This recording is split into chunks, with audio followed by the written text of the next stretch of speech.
Hello বন্ধুরা, good morning. এবছরের গরমকালের জন্য কি ফুল গাছের চারা কিনে এনেছি, সেগুলোকে কেমনভাবে বসাচ্ছি, এই সব কিছুই আজকের ভিডিওতে তোমাদের সঙ্গে শেয়ার করব। সবকটা গাছের চারাই আমি ব্যান্ডেলের কিশলয় নার্সারি থেকে কিনে এনেছি, আর সূর্যমুখীর চারাগুলো চন্দননগরের দাস নার্সারি থেকে কিনে এনেছি। প্রথমেই আমি চায়ের যে ছোট ছোট কাগজের কাপ হয় সেগুলো নিয়ে নিয়েছি, দিয়ে একদম যে ছোট চারাগুলো সেগুলো বার করে নিয়ে এই কাপের মধ্যে ভালো করে বসিয়ে দিচ্ছি। মাটিটা হচ্ছে আগের বছরের শীতকালের যে গাছগুলো করেছিলাম সেই মাটিগুলোই তুলে চেলে নিয়ে পুরনো ডালপালা রুটস যা ছিল সেগুলো মাটি থেকে বাদ দিয়ে নিয়ে সেই মাটিতেই আমি এই চারাগুলোকে বড় করে নেব। আলাদা করে কিন্তু কোনো সার আমি এত ছোট গাছে দেব না। এবার কিছু দোপাটি গাছ বসাচ্ছি। একটা জিনিস দেখে তোমরা দোপাটি গাছের ফুলের কালার আলাদা হবে সেটা বুঝতে পারো, সেটা হচ্ছে ডালের কাজটা দেখো, একটা সবুজ আর একটা লালচে। এভাবে তোমরা দেখে দেখে যদি চারা কেনো তাহলে ফুলের রং আলাদা অবশ্যই হবে। যারা অনেকগুলো চারা একসঙ্গে কেনো, বেছে বেছে একটু কিনলে মোটামুটি আলাদা আলাদা কালার তোমরা পাবে। আমি যেহেতু দুটো নিয়েছি সেই জন্য দুটো সম্পূর্ণ আলাদা নিয়েছি। ফুল হলে তো তোমাদের সঙ্গে অবশ্যই শেয়ার করব। আর চারার হেলথগুলো দেখো, খুবই ভালো। এই চারাগুলো আমি 4 টাকা করে কিনেছি, বেশ ভালো সাইজেরই পেয়েছি।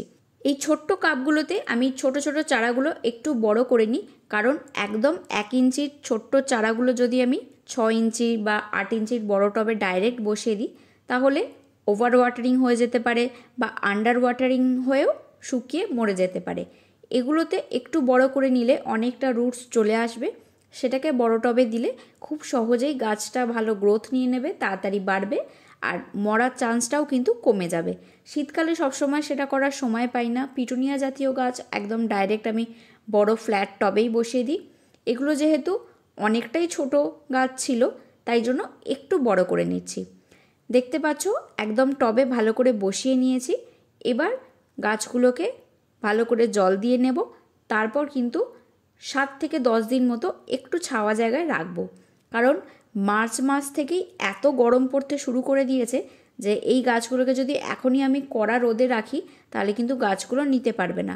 যখন আমি এই চারা গাছগুলো কিনে এনেছিলাম এগুলো কিন্তু শেডের নিচে ছাওয়াতেই ছিল, তাই জন্য আস্তে আস্তে গাছগুলোকে বড় করে তারপরে ডাইরেক্ট রোদে আমি বার করব। আর এই গাছগুলো দেখো, নাম হচ্ছে কোরিওপসিস। আমি আগে কোনোবার এই গাছটা করিনি, প্রথমবার আমার বাগানে গাছটাকে আনলাম। শুনেছি এই ফুলগুলো হলুদ আর লাল ডুয়েল কালারের হয়, তাই নিয়ে এলাম, কারণ শুনে মনে হলো খুবই সুন্দর দেখতে হবে।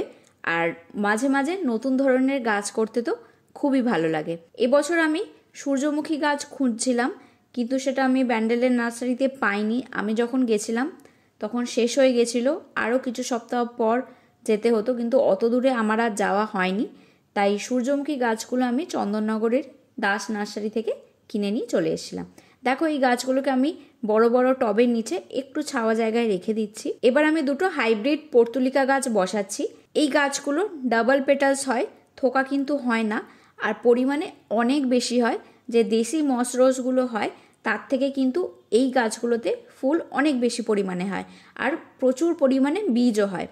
বর্ষাতে বা বর্ষার শেষে ওভার ওয়াটারিং হয়ে এই গাছগুলো মরে যায় বা ফাঙ্গাস লেগে যায়। সারা বছর বাঁচানো এই হাইব্রিড ভ্যারাইটিটা একটু কঠিন হয়ে যায়।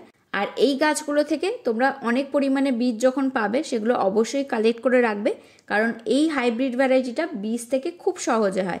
আমি বীজগুলো কালেক্ট করে নিয়ে অন্যান্য টবের ওপর ছড়িয়ে রেখে দিই। এই সময়টা যখন গরম পড়তে শুরু করে তখন নিজে থেকেই চারা বেরিয়ে যায়, আমি তখন সেগুলোকে তুলে আলাদা করে নিয়ে অন্যান্য টবে বসিয়ে দিই। এই গাছগুলোর জন্য খুব বেশি রুটস দরকার হয় না, ছোট টবে খুব ভালো হয়। যেগুলো বিরিয়ানির কৌটো, ছোট ছোট ফুড কন্টেনার হয় সেখানেই আমি পর্তুলিকা করি, খুব ভালো হয়। খুব বড় জায়গার বা বড় টবের দরকার নেই। আর এই দুটো আমি হ্যাঙ্গিং টবে করলাম, কারণ বাড়ির সামনে ঝুলিয়ে রাখবো, সাজাবো। কারণ এই ফুলগুলো সারাদিন ধরে ফুটে থাকে। দেশি মসরোজ যেমন দুপুরবেলার পরই ঝিমিয়ে যায়, বন্ধ হয়ে যায়, এই ফুলটা কিন্তু সারাদিন খুলে থাকে, দেখতেও খুব ভালো লাগে। আর এই সূর্যমুখীগুলো আমি বসিয়ে দিলাম, এগুলো হচ্ছে মিনি ভ্যারাইটির, মানে গাছটা বড় হয় কিন্তু ফুলগুলো ছোট ছোট হয়, সংখ্যায় অনেক বেশি হয়। এগুলো আমি বাড়ির সামনে যে মাটিতে অল্প জায়গা আছে সেখানেই বসিয়ে দিচ্ছি। এই গাছটা বসানোর সময় একটা অসুবিধা হয়েছে, যে মাটিতে এই সূর্যমুখীগুলো করা ছিল সেটা একদমই বালির মতো ঝুরঝুরে, তাই আমি যখন কালো গ্রো ব্যাগটা কেটে গাছটাকে বার করতে গেলাম, সব মাটি সঙ্গে সঙ্গে ঝরে পড়ে গেল আর অনেকগুলো রুটসও ছিঁড়ে গেল। ফলে গাছগুলো একটু ঝিমিয়ে আছে। আমি তাও সাবধানে বসিয়ে দিয়েছি, একটু ঢেকে রেখেছি, মাটিটা ভালো করে ভিজিয়েও রেখেছি। আস্তে আস্তে আশা করি রিকভার করে যাবে। সমস্ত গাছ যেগুলো এরকম ছোট প্যাকেট থেকে বড় টবে ট্রান্সফার করতে হয়, আমার মনে হয় সেগুলো একটু শক্ত জাতীয় মাটিতে করলেই ভালো হয়, কারণ নাহলে রিপোর্ট করতে গিয়ে খুবই সমস্যা হয়। এত সহজে আমি টাচও করিনি, তাতেই একদম মাটিগুলো পুরো ঝরে পড়ে গেল। ফলে কি হলো, গাছটার ক্ষতি হয়ে গেল, রুট বলটা নষ্ট হয়ে গেল। তাই জন্য সবসময় আমি এরপর থেকে দেখে নেব যে কেমন মাটিতে এই ছোট ছোট চারা গাছগুলো করা আছে, না হলে সত্যিই খুব অসুবিধা হয়। দেখো গাছগুলো আরও কিছুদিন পরে অনেকটাই বড় হয়ে গেছে, এটার আপডেটই তোমাদের দেখাচ্ছি। এই গাছগুলো এবার আমি পার্মানেন্ট টবে 6 ইঞ্চি বা 8 ইঞ্চি যেমন টবে সাজাবো সেই টবে ট্রান্সফার করে দেবো। তাহলে গাছগুলো একটাও মরবে না, খুব ভালো থাকবে, খুব তাড়াতাড়ি গ্রোথও নিয়ে নেবে। তো আজকের ভিডিওটা এখানেই শেষ করছি, পরের ভিডিওতে খুব তাড়াতাড়ি দেখা হবে।